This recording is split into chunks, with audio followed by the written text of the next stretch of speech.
Hi everyone, my name is Tina. I am a pharmacy student. I love to research about the herbal medicine and I would like to share my information that I get from my research with you guys.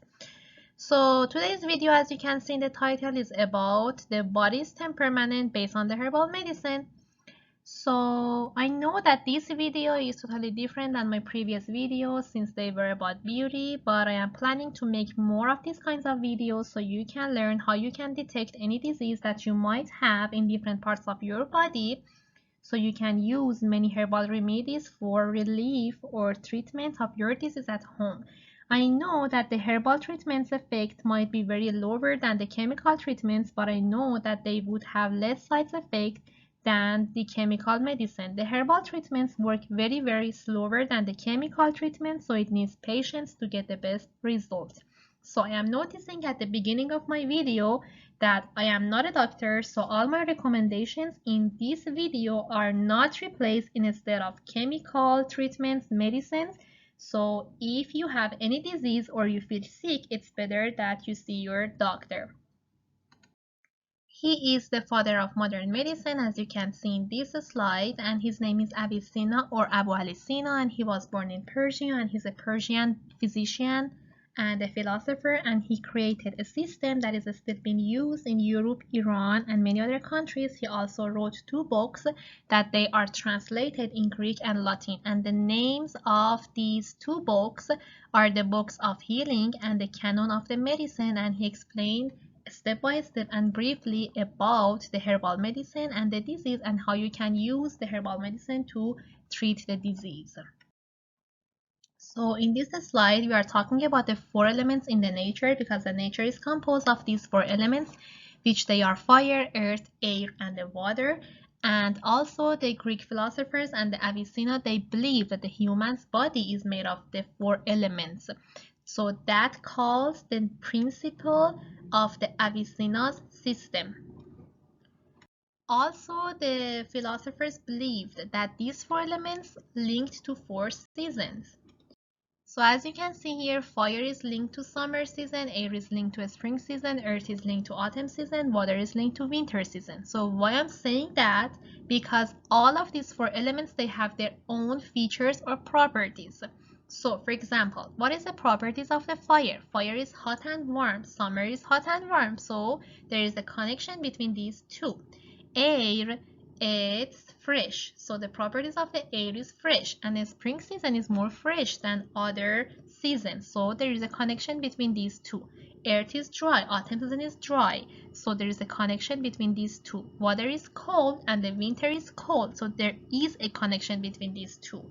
So I know that some of you guys might think that water can be hot as well, it's not only cold, but remember that I'm talking about the general features or property of these four elements that they exist in the nature.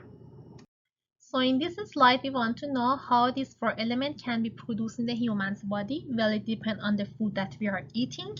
So when we eat the food, then after the digest and break down to small pieces in our digestive system, the food can produce ATP and can produce the features or the property of one of these four elements in the person's body.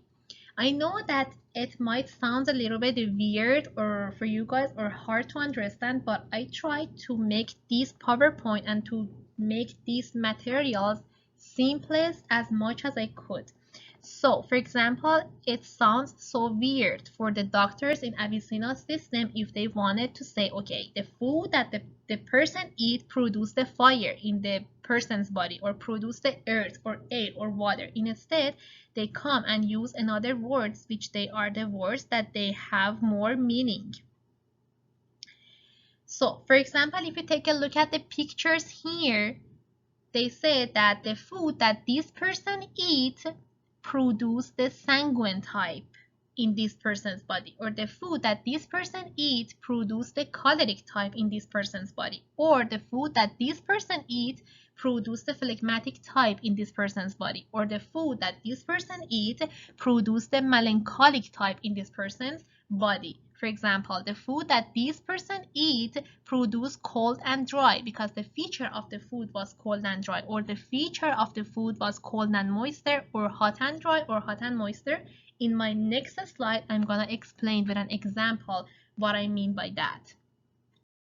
So, as I said in my previous slides, the four elements, they have their own features. So, for example, fire, it's warm and dry. Water is cold and moisture. Air is warm and moisture. Earth is cold and dry. If I want to make clear for you guys to understand better, for example, for the fire, when you eat a spicy food, you feel like hot after you eat them. Why? Because the spicy food, they have the warm and dry feature. That's why after you eat, you feel like warm. So in this video, I am going to explain why these four elements should be in balance, as the philosophers said. So the theory of four elements were an important step forward because it encouraged the doctors to look for natural cause of disease and to provide natural treatments. So these elements might increase or decrease depend on many factors that you can see here. So the factors that they were very important: what you eat or the diet that you are, the time of the years, and the body temperature and the gender. So if a person had an excess or an insufficient amount of one of these four elements, then it may cause to create a disease. If I want to make it clear for you guys about this part with an example.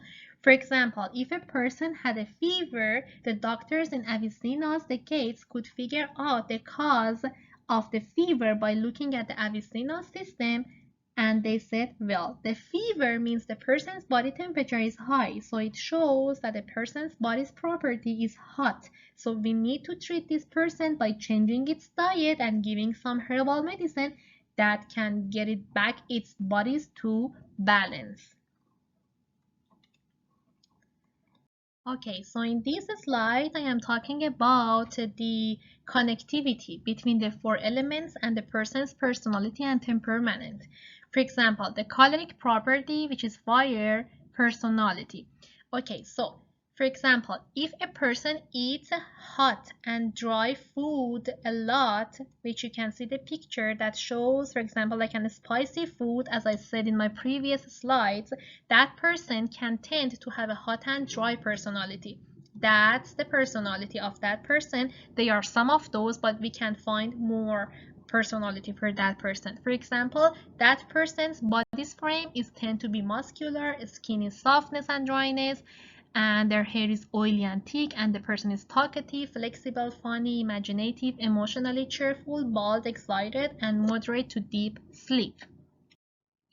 As you can see here, melancholic property, which is earth personality. So for example, if the person eats more cold and dry foods, like here is look like French fries here, that person tends to have this personality. So this person's body is thin. They have a small joint. Their hair is dark, dry, rough, and thin. And their skin texture is dry and rough. And they have small eyes. They have problem in their sleep. They have mostly insomnia. They are restless. And their voice is soft but fast. So sanguine property personality. So it's hot and moisture. That's the best personality that the person can have in the herbal medicine. So their bodies is large and they have muscular frame body. Their skin is softness and dryness, and their hair is oily and thick. They are talkative, flexible, funny, emotionally. That's a little bit close to the previous slide show and the fire element. That's a little bit similar. I can say like they are the same a little bit. Okay, so phlegmatic property, which is water personality, as you can see here, the person eats more cold and moister food, like here the picture of the ice cream. The ice cream you can see. So these are the features of that person. That person's body is large and they are fat, but they are toward being more fat, and their skin is moisturized and soft and bright, and their hair is thin, bright, and they greasy, and their voice is slow and soft, and they are calm. They are patient listener. They have a heavy sleeps, and they need more sleep or more hours of sleep. So That's my end of video about the principle of herbal medicine and how it began. So in my next video, I am going to explain more about the ways to detect the disease based on the system, based on the Avicenna system, and the ways to treat them. So that was just an introduction for you guys so you can understand better my future videos.